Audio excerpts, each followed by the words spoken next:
I'm in the village of Cacolote, which is on the southwest side of Mexico in Oaxaca.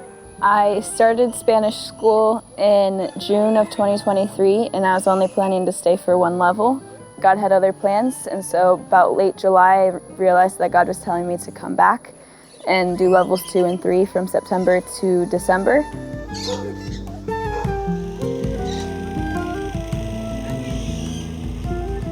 I've grown exponentially in the language since coming here, in a way that I never have with Spanish before.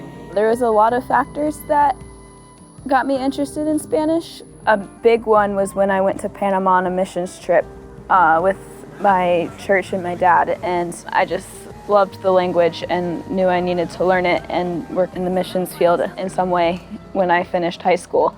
One of the biggest problems I always had with Spanish was having the confidence to speak it. I've always been shy, even in English. So I came here knowing that I needed to overcome that barrier. So I started to just be more brave with conversational Spanish, and I've become so much more confident in my Spanish because of that, but I've also become more confident as a person because of that, because if I can do it in Spanish, then I can do it in English. Sometimes when I'm doing my homework, I wonder if it's actually like doing anything. It's very passive, like you have to learn it and you have to use it, but you also have to just know it. It's not like class in high school where it's information that you just know. It's not facts, it's life. I was very nervous because of my past missions experiences going in, where it has been more anxiety inducing for me, but here it's just different. I don't know.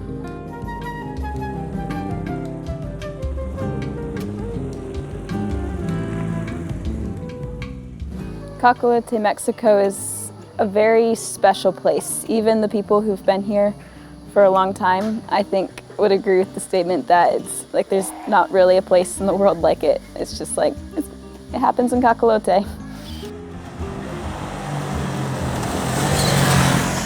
There's one paved road in the entirety of Cacolote and the mission space, and it's the road that connects to the highway. The rest of them are dirt. People's primary mode of transportation is bicycles or motorcycles. There's a few stores that are family owned and ran. They have the essentials, and occasionally you'll find something that you didn't expect, but for the most part, it's just the essentials. Even though Cacolote has a couple stores, in order to get more of a full grocery shopping trip, you have to go to a nearby town, which is about at least 20 minutes away on a bus or taxi. And you have to bring your own bag and only buy what you can carry back on the bus. I do that every week because I need to buy stuff that I can't find in the local stores. I have a bike that I borrow, and I ride it pretty much everywhere. It's about a mile to get to school. I live in a studio apartment. It's about 300 square feet. I have to walk through my shower to get to the toilet. I have a small plastic table that's my kitchen table and my desk. I have a propane stove. I can't figure out how to work my oven, so I've been cooking on the stovetop only. I don't have a microwave. Since I can't drink the tap water because it's contaminated, they sell 5-gallon jugs of purified water, and so that's what I use to drink, to brush my teeth, to cook. On the property that I live on, there's 2 dogs that bark pretty much every time someone comes or goes, and then 5 cats, and like 3 birds, and about 20 chickens. I've seen 3 tarantulas in my house, one on my bed, one on my door, one on my ceiling. I've found random cockroaches climbing across my wall, across the floor. There's geckos that climb up and down the walls. They're kind of cute, they're harmless, but they're there, they make sounds. I'm seeking to understand the language at a heart level, not just to get by, which is really hard to do. I do it because God's been telling me to do it for years, and so I've been figuring out the best way I can. It's such a beautiful language. I love it so much. I've had more homework to do when I've started to learn more Spanish, where I have to write my own devotions in Spanish and present them every other day, and ask locals some questions about our vocab list. The first time I had a meaningful conversation with someone in Spanish, it was just so exciting because it's been something I've been working towards for 5 years, and it's never been able to happen until I've come here, and it was just like, wow, I'm actually learning the language here, not just attempting and not really learning much.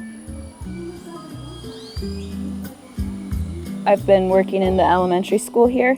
They call it the multi-grade, and I tutor a girl after Spanish school in Spanish, and it's just, I see how much help they need. And I've started to realize how I can use the gifts and talents God has given me to make a difference here. Flowers are pretty.